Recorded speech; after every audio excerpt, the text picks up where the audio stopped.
Assalamualaikum warahmatullahi wabarakatuh.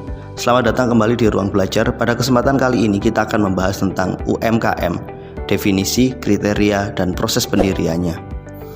Pertama, kita akan membahas tentang definisi UMKM. UMKM terdiri dari 3 kata pembentuk, yakni usaha mikro, kecil, dan menengah.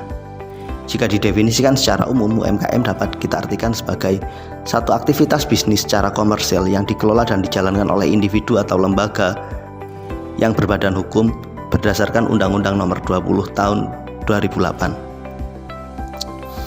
Kriteria UMKM.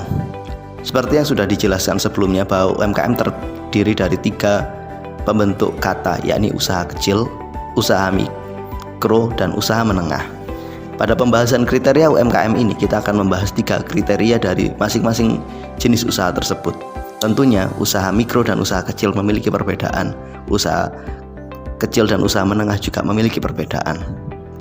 Pertama, usaha mikro. Usaha mikro merupakan aktivitas bisnis yang dikelola oleh individu yang menjalankan kegiatannya secara komersil dengan nilai aset kurang dari 50 juta atau sama dengan 50 juta.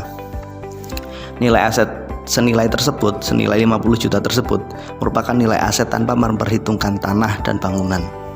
Ciri utama dari usaha mikro adalah dikelola secara masih sangat tradisional oleh pemiliknya. Sebagian besar dari mereka belum memiliki izin secara formal. Yang ketiga, biasanya masih terjadi pencampuran antara uang untuk kegiatan bisnis dan uang pribadi.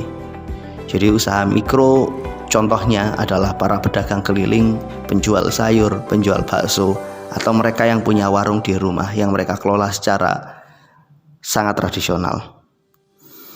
Yang kedua, usaha kecil.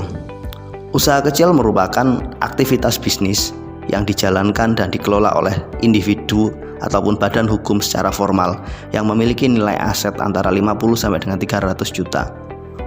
Biasanya usaha kecil sudah memiliki karyawan dan pengelolaannya sudah jauh lebih baik dari usaha mikro. Ciri menonjol dari usaha kecil adalah sudah memiliki karyawan yang membantu melaksanakan kegiatan pekerjaannya. Yang kedua, terjadi pemisahan antara uang pribadi dan uang perusahaan. Yang ketiga, manajemen dan pencatatan sudah dijalankan lebih baik. Namun demikian, usaha kecil masih belum dapat melakukan pengembangan, membuka cabang, atau menggunakan teknologi-teknologi kompleks dengan modal yang lebih besar. Yang ketiga, usaha menengah. Usaha mikro yang dikelola dan dikembangkan secara serius akan berubah menjadi usaha dengan skala menengah. Usaha skala menengah adalah usaha dengan modal atau aset senilai 300 sampai dengan 500 juta. Nilai aset yang sedemikian besar ini biasanya dimiliki tidak hanya oleh individu, namun oleh sebuah lembaga yang berbadan hukum. Oleh karena itu, ciri utama dari usaha menengah adalah pertama, biasanya telah memiliki badan hukum formal atau memiliki izin usaha secara formal. Yang kedua, manajemen perusahaan dijalankan dengan lebih baik. Yang ketiga, memiliki karyawan yang bekerja secara spesifik dengan bidang yang telah diatur. Yang keempat, manajemen keuangan dijalankan dengan lebih profesional, terjadi pemisahan antara uang pribadi dengan uang perusahaan. Dan yang kelima, bahwa kepemimpinan dijalankan secara kolektif. Biasanya tidak hanya tergantung pada pemilik usaha, sudah ada pembagian manajerial yang lebih baik sehingga perjalanan bisnis dapat dijalankan dengan lebih baik.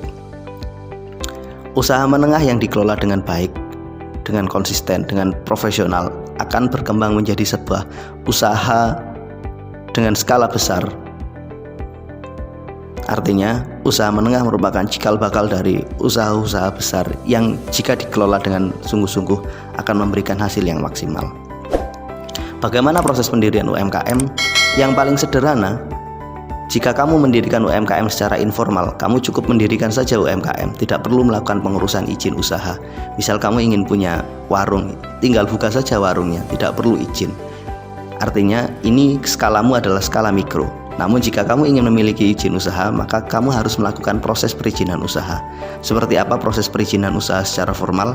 Silakan cek video tentang perizinan usaha secara formal. Demikian pembahasan kali ini, semoga bermanfaat. Terima kasih. Saya akhiri. Assalamualaikum warahmatullahi wabarakatuh.